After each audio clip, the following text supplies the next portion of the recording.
tatanungin ko na lang, minsan pa, para for the record, kasi ito naman yung tanong na nagpasimuno nitong investigasyon ng aming mga resolusyon nung tumakas yung mga bata, kinupkop ni na Mayor at ng MSWDO, nauna ng inaksyonan ng NBI, ng IACAT, and then nakapag-imbestiga tayo dito ngayon.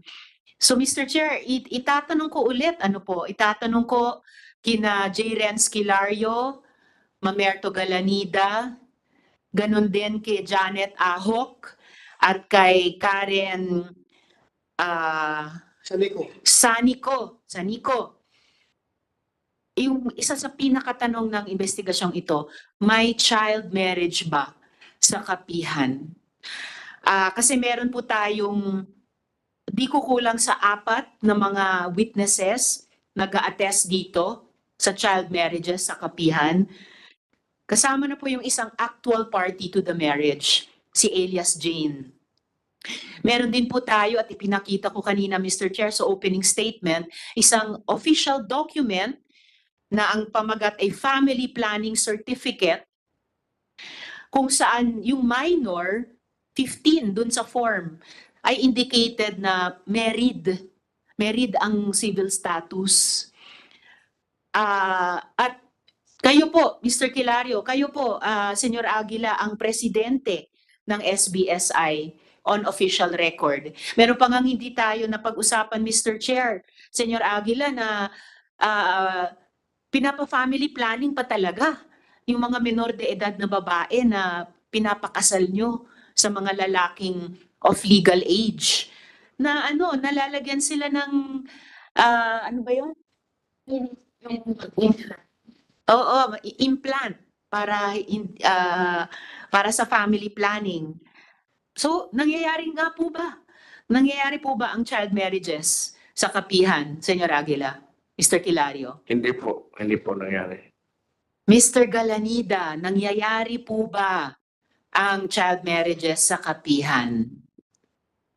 Madam Senator, as far as I do not know anything about mayroong ganyan nangyayari sa kapihan. So ang sagot po ninyo ay walang child marriages na nangyayari sa kapihan?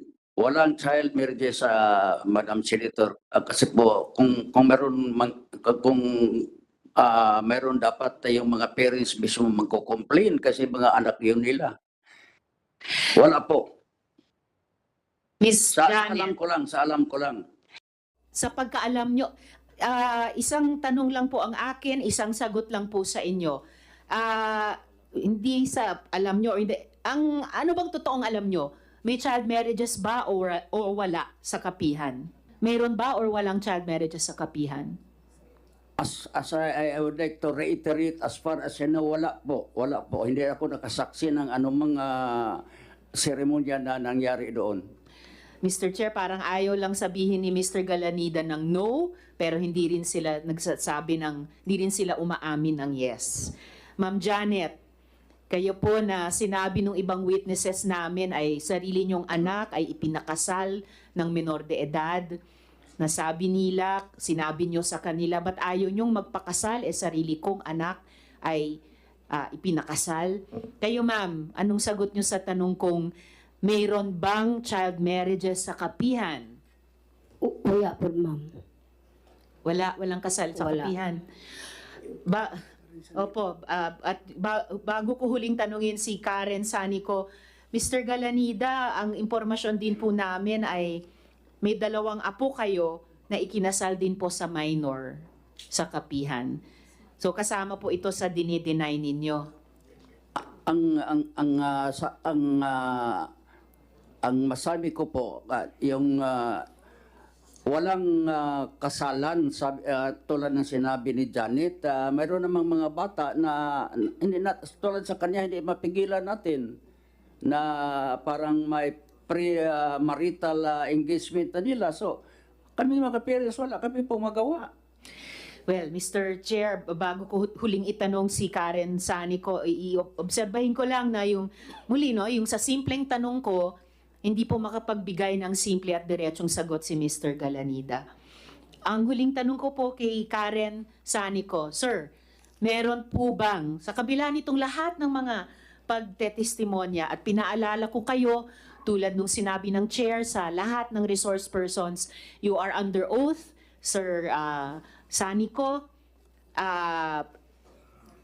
meron po bang, sa kabila nitong lahat ng mga pagtestigo ng ating victim survivors, meron po bang child marriages sa kapihan? Wala po talaga, ma'am. Wala. Ay, okay, Mr. Chair. Sa ganyang mga sagot, I respectfully move to cite in contempt J. Renz Kilario, Mamerto Galanida, Janet Ahok, and Karen Sanico. I so move, Mr. Chair. There is a motion to cite in contempt Jerry Esquilario,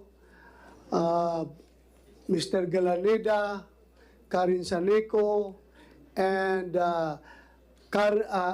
what's the first name of Ahok? Janet. Janet Ahok. Is there any objection? Hearing none, the four aforecited personalities are hereby cited in contempt. So ordered.